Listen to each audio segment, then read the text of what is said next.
வணக்கம் நண்பர்களே, நான் உங்கள் ராதன் பண்டிட். இது நண்பர்களே, கடக ராசிக்கு இந்த வாரம் எப்படி இருக்கும், நம் இலக்கு நோக்கிய பயணத்தில் இந்த வாரம் என்ன நமக்கான பயன்? 16 மார்ச் 2026 திங்கட்கிழமையிலிருந்து 5 ஒர்க்கிங் டே, அதிலிருந்து 22 மார்ச் 2026 வரைக்குமான வீக்கெண்டை சேர்த்து இந்த ஒரு வாரத்துக்கு என்ன நடக்க போகுது கடகராசிக்குன்னு இப்போ பார்க்கலாம். இதில் ராசியாதி சந்திரன் உங்களுடைய 7ஆம் வீட்டில், 8ஆம் வீட்டில், 9ஆம் வீட்டில் தொடர்ந்து இருக்க போகிறார். ஈவன் 10ஆம் வீட்டுக்கு வர போகிறார். அப்போ சந்திரனை மனசில் வச்சுக்கிறோம். குரு சாரத்தில், ராகு சாரத்தில், செவ்வாயும் புதனும் ராகுவோட குரு பார்வை, சனி சாரத்தில், சூரியன் சனியோடு சேர்ந்து அஸ்தமனஞ்சரார் சனி, அங்கே சுக்கன் உச்சம், 2ஆம் வீட்டில் கேது, எல்லா கிரகத்தையும் மைண்டில் வச்சு பியூட்டிஃபுல்லாக அந்த பலனை உங்களுக்கு தரேன். இப்போது இந்த வார பலன் அவசியம் பாருங்கள், அடுத்தவங்களையும் பார்க்க வையுங்க. எதற்காகனா, ஒரு இலக்கு நோக்கிய பயணத்திற்கு நான் உங்களுக்கு பயனுள்ளவனாக இருப்பேன். மனதை தெளிவுபடுத்துகிறோம், மனதை உறுதிப்படுத்துகிறோம், இலக்கை நோக்கி பயணத்துக்கு போகிறோம். கடகராசிக்கு 8 ராகு, 9 சனி, அது நடந்துடும், இது நடந்துடும், இது தப்பு, அது தப்பு, அப்படி இல்லை. இதில் எது நல்லது தவறையும் சொல்கிறேன். அந்த தவறுலேருந்து வெளியே வரக்கான வழியை நான் உங்களுக்கு சொல்கிறேன். இப்போ உங்கள் ராசியாதிபதி 7, 8, 9 போகும்பொழுது 8ஆம் வீட்டில் வருவது சந்திரமங்கல யோகா மாறிக்கிறாரு, குருச்சந்திர யோகம் வருது. அப்போ என்ன அர்த்தம்? உங்கள் உடல் பெரிய சோதனைக்கு உள்ளாகிறது இல்லை. ஒரு 90% உங்கள் உடம்பு நல்லா இருக்குது, அல்லது 100% நல்லா இருக்கிறதுக்கு வாய்ப்பு இருக்குது. அது ஜாதகத்தை நீங்கள் பார்த்துக்கோங்க. கண்டிப்பாக மனது சந்திரனுடைய வளர்ச்சி நன்றாக இருக்குது. உங்களுடைய பூச நட்சத்திரமாக இருந்தால் சனி 9ஆம் வீட்டில் அஸ்தமனமாக இருந்தால் நல்லது. நீங்கள் ஆயுள் நட்சத்திரமாக இருந்தால் 8ஆம் வீட்டில் புதன் குரு பார்வை நல்லது. அப்போ உங்கள் மன தெளிவு நீங்கள் முயற்சித்தால் 2-3 மடங்குலேருந்து 10 மடங்கு தாண்டலாம். அது எப்படி 10 மடங்கு மனத்தெளிவு? மனத்தெளிவுனா நீங்கள் முதல்ல மூளையை பற்றி படிக்கணும். நம்முடைய பெருமூளை சிறுமூளை விட 72 லட்சம் மடங்கு பலமானது, தெரியுமா உங்களுக்கு? நம்முடைய பெருமூளையில் 72 லட்சம் வருடங்களுக்கு நடக்கக்கூடிய நிகழ்ச்சிகளை பதிவு செய்து நிமிஷ பிரகாரம் திருப்பி ரீகலெக்ட் பண்ணி பார்க்க முடியும். அவ்வளவு நினைவுடைய ஸ்டோரேஜ் தான் நம்முடைய பெருமூளை. அதான் ஆழ் மனது, சப்கான்ஷியஸ் மைண்ட். அப்போ 72 லட்சம் மடங்கு ஜெயிக்கக்கூடிய வல்லமையை கடவுள் நம்மளை கொடுத்துருக்கார். அப்போ இந்த வருஷத்தில் ஒரு 10 மடங்கு ஜெயிக்க முடியாதா? நான் சொல்ல கேட்டு பாருங்கள், ஜெயிச்சிடலாம். இலக்கை நோக்கிய பயணத்திற்கு நான் உங்களுக்கு பயன்படுறேன். அப்போது உங்கள் மனதை ஒரு 100 மடங்காவது நல்லபடியாக கொண்டுட்டு வரக்கான வழியப்பார். குடும்ப விருத்தி நன்றாக இருக்குது. செல்வம், செல்வாக்கு, அந்தஸ்து, மரியாதை நன்றாக இருக்குது. 2 கேது இருக்குது, ஒன்றும் பிரச்சனை. சுக்கரன் சாரம், சுக்கரன் உச்சம். 2 சூரியன் உங்களுக்கு சனி சாரம், ஆனால் சனி அஸ்தமனம். ஸோ டெஃபினட்டாக அந்தஸ்து மரியாதை உயரப்போகுது. செல்வம் உயர்வதற்கான வழி இந்த 5 நாளில் ஒரு வாரத்தில் கிடைக்கலாம். தைரியஸ்தான புதன் 8ல் மறையிறான், நல்லது. விபரீத ராஜ்யம், கெட்டவன் கெட்டு போயிட்டான். குரு பார்வை நல்லது.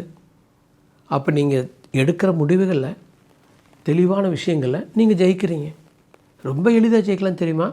இன்ஸ்டண்ட்டாக விஷயத்தை வேகமாக எடுத்துகிட்டு போகாமல் இன்றைக்கி செய்ய வேண்டிய அவசரமான வேலை உடனே செய்யுங்க. ஆனால் நீண்ட கால விஷயமாக இருந்தால் ஒரு வாரம் தள்ளி போட்டு செஞ்சு பாருங்கள், அது பெரிய வெற்றி உங்களுக்கு தரும். காரணம், சம்டைம்ஸ் யோசித்து நல்லா செய்யுங்க அப்படிங்கிறக்காக சொல்ல வந்தேன். சுகஸ்தான சுக்கரன் உங்களுடைய 9ஆம் வீட்டில் உச்சம். சாப்பாடு, தூக்கம், துணிமணி, வண்டி, வாகனம், சந்தோஷம், நிம்மதி அத்தனையும் அருமை. காரணம், 4க்கு அதிபதி 9ஆம் வீட்டில் உச்சம். சரி, அங்கே சனி இருக்கான், மகாலட்சுமி யோகம். ஆனால் அந்த சனி அஸ்தமனம் ஆகிட்டான், இட்ஸ் ஓகே. சூரியன் பக்கத்தில் இருக்கிறான், இல்லை. சூரியனுக்கும் சுக்கரனுக்கும் ரொம்ப தூரம் அதிகமாக இருக்குது. சூரியன் இருக்கிறது உத்திரட்டா நட்சத்திரத்தில் 2வது பாதத்தில், 3வது பாசாரத்தில். ஆனால் இவர் இருக்கிறது யார்? சுக்கன் இருக்கிறது ரேவதி நட்சத்திரத்தில் எண்டில். ஸோ அவர் கம்போஸ்ட் ஆகலை, அஸ்தமனம் ஆகலை, உச்சம்ங்கிறது கரெக்ட். அப்போ சாப்பாடு, தூக்கம், துணிமணி, வண்டி, வாகனம், பியூட்டி. அடுத்து பெயர், புகழ், மரியாதை கண்டிப்பாக நல்லாயிருக்கு. கிரேட்டுன்னு சொல்ல முடியாது, கண்டிப்பாக நல்லாயிருக்கு. குழந்தைகளுக்கு ஓரளவுக்கு நல்லாயிருக்கு. ரிஸ்க் எடுக்க வேண்டாம். அதாவது அரசாங்க காரியங்களில், முக்கியமான விஷயங்களில், தலையான விஷயங்களில், போட்டி போகிறதில், எதிரியை சந்திக்கிறதுல ரிஸ்க்கு வேண்டாம். ஒரு தொழில்முறை போட்டி கண்ணியமாக போகிறீங்களா, போங்க. ஆனால் ஒரு பெருத்த எதிரி, அவங்கள்ட்ட ஒரு பெரிய பலம் இருக்குது, உங்கள் மாவட்டமே அவங்க கையில் இருக்குது, உங்கள் ஊரே அவங்க கையில் இருக்குது, இந்த ஸ்டேட்டே அவங்க கையில் இருக்குதுன்னா நீங்கள் சாந்தமாக போகணும். என்றைக்குமே கெட்டவன் தானாக அழிவான், நாம போய் கெட்டவன் அழிக்க வேண்டியதில்லை. ஆக்சுவலாக நம்ம அழிக்கிறதுக்காக பிறக்கலை ஜென்ரலாகவே. அப்போது இந்த சூரியன் சனி சேர்க்கை, 7ஆம் வீட்டில் இருக்கிற, 8ஆம் வீட்டில் இருக்கிற அந்த ராகு செவ்வாய் சேர்க்கையெல்லாம் போராட வேண்டாம்னு எனக்கு சொல்லுது. வாழ்க்கை துணையோட டெஃபினட்டாக கேஷுவலாக போகும், இன்பத்தை அனுபவிக்கலாம். நம்மளே இதற்கு முன்னால் நான் எப்பொழுது சொல்கிற விஷயத்தில் வந்துடுறேன். என்னோடய யூடியூப் சேனல் சப்ஸ்கிரைப் பண்ணிக்கங்க, பெல் பட்டனை கிளிக் பண்ணிக்கங்க, நோட்டிஃபிகேஷன் போங்க, ஆல் நோட்டிஃபிகேஷன் கொடுங்க. எனது அனைத்து வீடியோக்களும் உங்களுக்கு வந்து சேரட்டும். இப்போது இது எப்படி எடுத்துகிட்டு போகிறோம்னா, இந்த வார பலனையெல்லாம் நீங்கள் எத்தனை மடங்கு 5 மடங்கு 10 மடங்கு ஜெயிக்கணும். உங்களுடைய லட்சியத்தை தேவையை ஒரு 10 மடங்கு நீங்கள் தாண்டி அடைஞ்சிடணும். அதுதான் என்னுடைய ஐடியா. அதுதான் உங்களுடைய இலக்காக இருக்கட்டும். அப்போ அது 10 லட்சத்துலையும் கிடைக்கலாம், 10 கோடியிலும் கிடைக்கலாம். 10 கோடிங்கிறது 100 கோடி வந்தால் தான் உங்கள் லட்சியம் கம்ப்ளீட் ஆகலாம். அது மாதிரி லட்சியங்களை ஒரு இலக்கை வைத்து அதை நோக்கிய பயணத்துக்குள்ள போங்க. ஒவ்வொரு வாரமாக டிசிப்ளினாக ஸ்டெப் பை ஸ்டெப்பாக முன்னேறுங்க. 10,000 படிக்கு போகணும்னா ஒவ்வொரு படியாக ஏறி ஆகணும். அப்போ தினசரி பலனை பாருங்கள், வார பலனை பாருங்கள், தொடர்ந்து என்னோட ட்ராவல் பண்ணுங்கள். எக்ஸ்ட்ராடரியான என்னுடைய கைடன்ஸ் உங்களுக்கு பயன்படும். பாயிண்ட் நம்பர் இல்லை. இப்போ அடுத்த பாயிண்ட்டுக்கு போகிறோம். இது அந்த 8ஆம் வீட்டில் இருக்கிற ராகு செவ்வாய் புதன் அது தப்பு. ஆனால் குரு பார்வை இருக்கிறனால ஒரு சர்க்கஸில் இருக்கிற புலி கரடி சிங்கம் மாதிரி அது கம்முன்னு இருக்கும். ஆனால் அதற்காக வாக்குவாதம் பண்ணுறதுக்கு முயற்சி பண்ணாதீங்க. உங்கள் திருமண வாழ்க்கையிலையோ நண்பர்களுடையோ கூட்டாளியோடையோ நீங்கள் தேவையில்லாமல் வாக்குவாதம் பண்ணுறதுக்கு வாய்ப்பு இருக்குன்னா வாய்ப்பு இருக்குது. ஆகவே அவசியம் நான் உங்களுக்கு சொல்கிறது, வாக்குவாதம் செய்யாதீங்க. ஜஸ்ட் ரிலாக்ஸ், கோ ஹெட். உடம்பை கெடுக்கிற மாதிரி உணவுகளை உண்ணாதீங்க. சுக்கரன் உங்களுக்கு 4 9ஆம் வீட்டில் உச்சமடைகிறான்னு நல்லா சாப்பிட்லாம், ஜாலியாக இருக்கலாம் தான். ஆனால் அந்த 8ஆம் வீட்டில் இருக்கிற ராகு செவ்வாய் புதன் சேர்க்கை உடல் நலத்தை கெடுக்கிறதுக்கு வாய்ப்பு இருக்குது. அப்பா வழியாதில் பொறுமையாக இருங்க. அப்பா கூட பொறுமையாக இருங்க, கவனமாக இருங்க.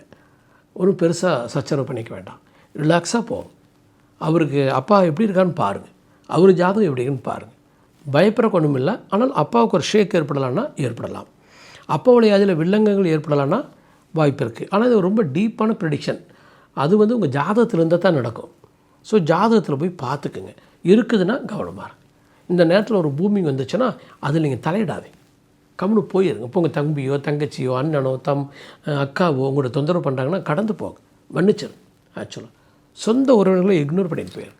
அவங்க உங்களை ஏமாத்துறதா இருந்தால் கூட ஜஸ்ட் இக்னோர் தான். அடுத்த பாயிண்ட், அறிவு, திறமை, புத்திசாலித்தனம், உழைப்பு, வெற்றி, அதில் குறையில்லை. தொழிலும் தொழிலாகும். என்னன்னு தெரில, இந்த வாரத்தில் சொல்கிற எல்லா ராசிகளுக்குமே அந்த தொழில்ஸ்தான லாபஸ்தானமே ஓரளவுக்கு நல்லா இருக்கான். இப்போது கடகராசிக்கு தொழில்ஸ்தான செவ்வாய் 8ல் மறைகிறான். ஆனால் குருமங்கள யோகம் தானே. ஆனால் லாபஸ்தான சுக்கரன் உங்களுக்கு 9ஆம் வீட்டில் உச்சம். அப்போது பெருத்த பணத்தை உங்களால் பார்க்க முடியும், பெருத்த லாபத்தை பார்க்க முடியும், பெருத்த முதலீட்டை பார்க்க முடியும், ஒரு பெருத்த ஒரு வாழ்க்கை விருத்தி உங்களால் பார்க்க முடியும், ஒரு கிரேட்டஸ்ட் வெற்றி உங்களுக்கு பார்க்க முடியும். நீங்கள் அரசியல் இருந்தால் உங்களுக்கு ஒரு பெரிய வாய்ப்பு கிடைக்கலாம், சீட்டு கிடைக்கலாம், முன்னேறலாம். தொழில் இருந்தால் உங்களுக்கு ஒரு லாபம் கிடைக்கலாம், வெற்றி கிடைக்கலாம். ஸோ இது ஒரு பெரிய முன்னேற்றத்திற்குரிய ஒரு அருமையான வாரம். மார்ச் 16 டு மார்ச் 22 பெரிய தொழில் வெற்றி காத்துட்ருக்கு. நீங்களுடைய இலக்கு வச்சுருக்கோம், 10 மடங்கு ஜெயிக்கணும். நம்ம மூளைக்கு 70 லட்சம் 72 லட்சம் மடங்கு ஜெயிக்கிறதுக்கான வாய்ப்பு இருக்கான். 10 மடங்கு தானே கேட்குறோம். Comparing between 10 times up to 72 lakhs of டைம்னா எவ்வளோ? 0.0001%. இதெல்லாம் அடைய முடியாதா? வெளி மனதை நம்பி வாழாத நண்பர்களே, ஆள் மனதை நம்பி வாழுங்கள். வெளி மனதுக்கு ஜெயிக்கிற சக்தியும் கிடையாது, தோக்கிற சக்தியும் கிடையாது. ஆள் மனதை நம்புங்கள். ஆள் மனதுக்கு விஷயத்தை எடுத்துகிட்டு போங்க, ஜெயிச்சாச்சு. எப்படி எடுத்துகிட்டு போகிறதுங்கிறது தான் இந்த guidance. Weekly predictions, monthly predictions, அதையும் தாண்டி ஜாதகத்தை பார்க்கலாம், பிளான் பண்ணலாம், ரீச் ஆகலாம், திட்டமிட்டு வெற்றி அடையலாம். 2 வருஷத்தில் சம்பாரிச்சுட்டு உட்காந்துக்கணும், அது மாதிரி சம்பாதிக்கக்கூடாது. இது ஒரு சாத்தியம். இதில் நம்ம உலகத்தில் 850 கோடி பேர் இருக்காங்க. தமிழர்கள் மட்டுமே கிட்டத்தட்ட 14 கோடி பேர் இருக்காங்க. நான் நினைக்கிறேன்னா இந்த 14 கோடி பேர் எனக்கு ஒரு 5000 பேர் கிடைக்க மாட்டாங்களா? அந்த 5000 பேர்த்தில் ஒரு 1000 பேர்த்த பெரும் பணக்காரனாக மாற்றிடலாம். அந்த 1000 பேரும் 10% எனக்கு கொடுத்தா என்னுடைய அந்தஸ்து என்ன? ஸோ வெற்றி அடையணுங்கிறது என்னுடைய இலக்கு. இந்த லிஸ்ட்டில் நீங்கள் வரணும்னு நினச்சிங்கன்னா வாங்க, we can go ahead. Great successful life ரொம்ப ஈஸி. வாழ்க்கையில் வெற்றி அடையுது ரொம்ப ஈஸி. தொடர்ந்து ட்ராவல் பண்ணுங்க. நன்றி.